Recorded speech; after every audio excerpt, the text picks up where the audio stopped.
জুলাই গণ অভ্যুত্থানের আগে ঘোষিত এক দফায় বলা হয়েছিল নতুন রাজনৈতিক বন্দোবস্তের কথা। সে ঘোষণা এবার রূপ পাচ্ছে বাস্তবে। সবকিছু ঠিক থাকলে অভ্যুত্থানের নেতৃত্ব দেওয়া ছাত্রদের উদ্যোগে চলতি মাসের শেষ সপ্তাহে আত্মপ্রকাশ ঘটছে বহুল আলোচিত এই নতুন দলের কাঠামো, গঠনতন্ত্র, নাম ও প্রতীক নির্ধারণ নিয়েই চলছে শেষ মুহূর্তের প্রস্তুতি।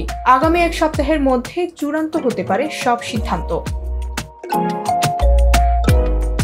নাগরিক কমিটির প্রথম সারির একাধিক নেতা জানান, তারা ফেব্রুয়ারির বাইরে যেতে চাচ্ছেন না। ফেব্রুয়ারির শেষ সপ্তাহে, বিশেষ করে 23 থেকে 25 ফেব্রুয়ারির মধ্যে দল ঘোষণা করতে চান। 25 ফেব্রুয়ারি পিলখানা হত্যা দিবস হওয়ায় 24 ফেব্রুয়ারি ঘোষণা করা হতে পারে। সে অনুযায়ী তারা জোর প্রচেষ্টা চালাচ্ছেন।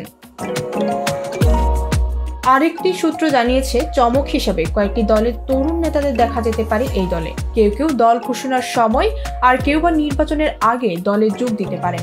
ইসলামী ছাত্র শিবির ও বাম ছাত্র নেতাদের কয়েকজনের যোগদানের বিষয়টি এরই মধ্যে চূড়ান্ত হয়েছে।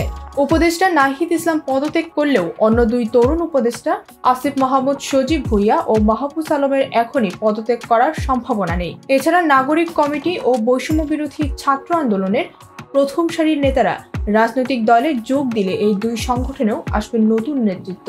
দ্বিতীয় সারির নেতারা অভ্যুত্থানের এই দুই শক্তির দায়িত্বে আসবেন বলে জানা গেছে। দলটির নাম এবং প্রতীকের বিষয়ে চলছে জনমত জরিপ। এক্ষেত্রে জনগণের চিন্তাকে প্রাধান্য দিচ্ছেন দলটির উদ্যোক্তারা। এরই মধ্যে শুধু অনলাইনে প্রায় 1.5 লাখ মানুষ নিজেদের মতামত জানিয়েছেন বলে জানা গেছে। নামের বিষয়ে নাগরিক কমিটির এক নেতা বলেন, বেশিরভাগ মানুষ নাগরিক, বৈষম্য বিরোধী, অধিকার এসব যুক্ত অর্থাৎ